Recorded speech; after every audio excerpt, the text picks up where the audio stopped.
एक गांव में एक व्यक्ति अपनी पत्नी और पुत्र के साथ रहता था।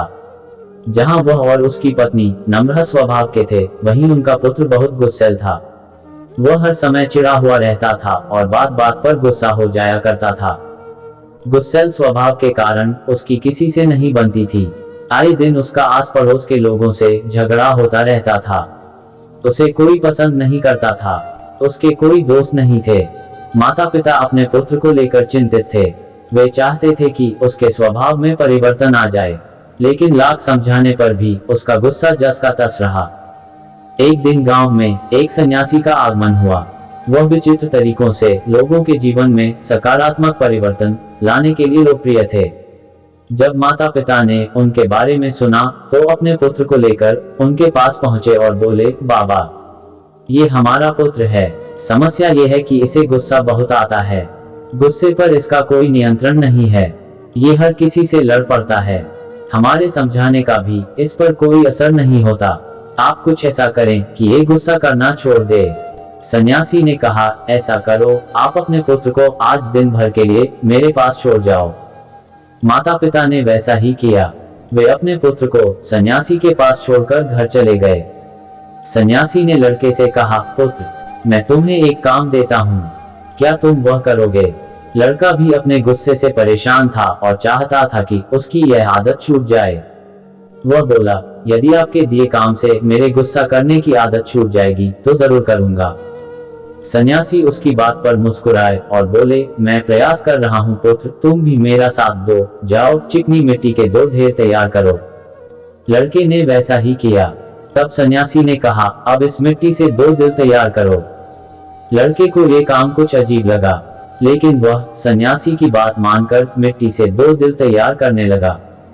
दिल बनाते समय उसके मन में कई बार झुंझलाहट आई। वह सोचने लगा कि मैं यहाँ अपना गुस्सा करने की आदत छोड़ने आया हूँ और इस सन्यासी ने मुझे किस काम में लगा दिया है।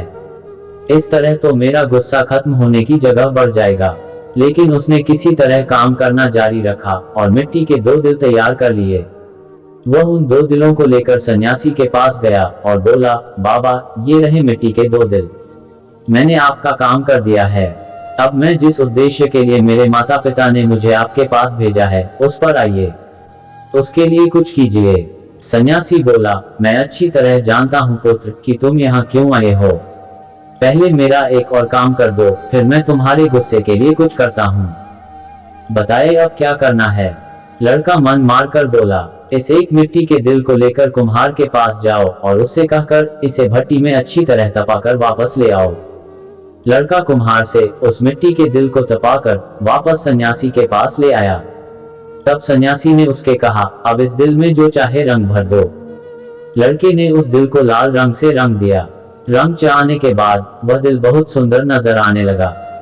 लड़के ने जब अपने दिन भर की मेहनत से तैयार उस दिल को देखा तो बहुत खुश हुआ और सोचने लगा कि सन्यासी बाबा से कहकर मैं इसे अपने घर ले जाऊंगा और अपने कमरे में सजाऊंगा। वह खुशी खुशी सन्यासी के पास गया और वह दिल दिखाते हुए बोला, बाबा देखिए, रंग भरने के बाद ये दिल कितना सुंदर दिखने लगा है। हाँ, ये बहुत सुंदर दिख रहा है। आखिर तुमने इतनी मेहनत से इसे तैयार किया है, लेकिन अब तुम्हें इस दिल पर हथौड़े से चोट करनी होगी। कहते हुए सन्यासी ने एक हथौड़ा लड़के के हाथ में पकड़ा दिया। अपनी दिन भर की मेहनत पर हथौड़ा चलाते हुए लड़के को बहुत गुस्सा आया, लेकिन किसी तरह अपने गुस्से को पीकर उसने उस दिल पर वार कर ही दिया। हथौड़े की चोट से वह दिल टूटकर बिखर गया। लड़के को बहुत दुख हुआ। वह बोला, बाबा, मेरे दिन भर की मेहनत बर्बाद हो गई। लेकिन सन्यासी ने उसकी बात पर ध्यान नहीं दिया और मिट्टी का बना दूसरा दिल उसे देते हुए कहा, अब इस दिल पर भी हथौड़े से वार करो। लड़के ने वैसा ही किया, लेकिन हथौड़े के वार से उस दिल पर हथौड़े का निशान उभर आया, लेकिन वह टूटा नहीं। लड़का आश्चर्यचकित होकर कभी उस दिल को तो कभी सन्यासी को देखने लगा। वह सोचने लगा कि मेरे माता पिता मुझे किसके पास लेकर आ गए। ये सन्यासी बाबा तो मुझे पागल लगते हैं। वह बोला, मेरा पूरा दिन यहाँ बेकार के काम में चला गया। अब मैं यहाँ एक क्षण भी नहीं रुकने वाला। मैं जा रहा हूँ।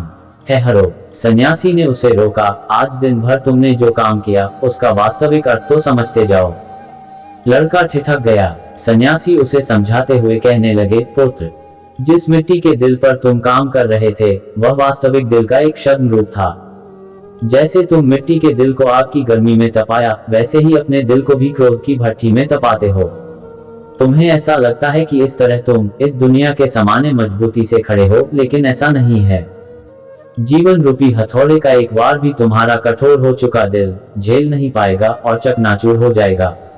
ऐसे में तुम संभल नहीं पाओगे। जीवन के दुख दर्द को सहन करने के लिए तुम्हें अपना दिल नर्म बनाना होगा। तब जब भी उस पर कोई दुख आएगा, उस पर कुछ समय के लिए असर जरूर होगा, लेकिन वह टूटेगा नहीं, बल्कि कुछ ही दिनों में संभल जाएगा। क्रोध जितना नुकसान दूसरों का करता है, उससे कहीं अधिक तुम्हारा स्वयं का करता है। इसलिए क्रोध करना छोड़ दो, अपने दिल में प्रेम और क्षमा को स्थान दो, उसे विनम्र बनाओ। लड़के की आंखें खुल चुकी थी। उसने सन्यासी को वचन दिया कि वह अब से अपने क्रोध पर काबू रखेगा और अपना व्यवहार सुधारेगा। सीख: क्रोध जितना नुकसान दूसरों का करता है, उससे कहीं अधिक तुम्हारा स्वयं का करता है। इसलिए क्रोध करना छोड़ दो, अपने दिल में प्रेम और क्षमा को स्थान दो।